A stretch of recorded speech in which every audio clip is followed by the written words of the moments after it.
Msongo wa mawazo unakaba. Bahati mbaya kabisa, msongo wa mawazo ukishamkaba mtu huwa anabaki na wazo moja tu, hamnaga discussion.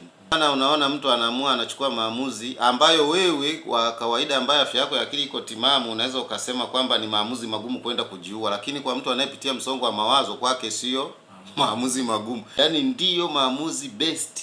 Ndio maana anaweza akachagua ajidunge kisu, anaweza akachagua akajitupe gorofani, anaweza akachagua ajitundike, labda anywe sumu. Na kwa hiyo anachagua hata njia ya kufa, na afe muda gani na afie wapi. Kwa hiyo unakuta hali ya mashaka, wasiwasi, hofu, vyote vimeshapotea. Haisi maumivu yoyote. Wewe ndo utasema amechukua maamuzi magumu, lakini kwa upande wake yeye sio maamuzi magumu, yaani hana maumivu. Amefikia hali amesizi, ile ndiyo best option. Kwa hiyo angekuwa anapitia maumivu wakati huo, asingefanya hicho kitendo. Kitendo cha kupitia maumivu kinakuwa kimeshaisha, tayari ameshapata best option ni kujiua. Ni kwa sababu level imeshakuwa kubwa.